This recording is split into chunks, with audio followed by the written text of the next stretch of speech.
For all of Kevin McCarthy's lies and flip-flopping, the one thing that might seem consistent about him is his vocal antagonistic stance toward China.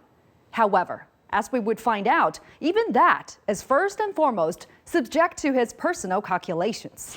I've heard my colleagues on both sides say that the threat posed by Communist China is serious. I fully agree. This is an issue that transcends our political parties. Tough talk and hawkish stances on China have become the modus operandi for U.S. politicians and officials of all stripes. And McCarthy, being the shrewd weathercock that he is, was keen on exploiting the so-called China threat.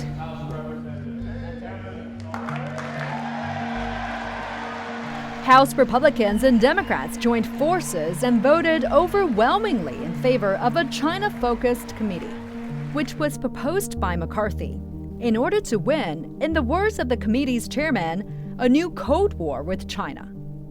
This is what we call political scapegoating. The problems in Washington are enormous.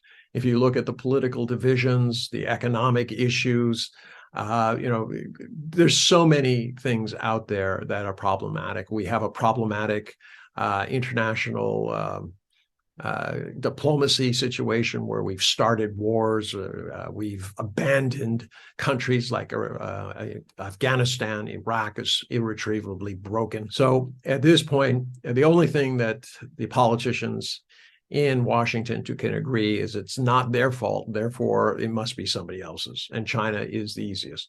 China's rise and its success over 45 years, where it's raised a huge middle class, it's gotten rid of extreme poverty. So under those circumstances, yes, Kevin McCarthy wanted a game plan where he could blame somebody else. It's the one issue across the political spectrum on which most can find some agreement. And consequently, it's a mechanism for him to appeal to his colleagues and even the president, creating bipartisanship and points of leverage that can be used to advance other causes and his own career. By becoming Speaker, McCarthy has established himself as a figure in history. But we should also ask, has his ego been satisfied? What are his other ambitions? To hold power for a long time, to seek higher office, to write his name, for better or worse, more extensively in history? And would this indicate an unprincipled man who is fostering confrontation to satisfy his own ego? Where might that lead us? To more and more confrontation? To war? But McCarthy was not always the China hawk that he's so eager to portray himself to be, at least not when it benefited himself personally. I think it's a great partnership. Making that investment in America, and the stronger that China and America can become, I think the stronger the world will be. That was back in 2017, when Chinese car maker BYD unveiled its expanded battery electric bus manufacturing facility in the U.S. city of Lancaster, in Kevin McCarthy's district.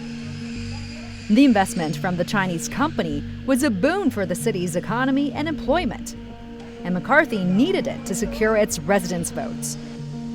Once again, the profile put together by U.S. media of the House Speaker has run true.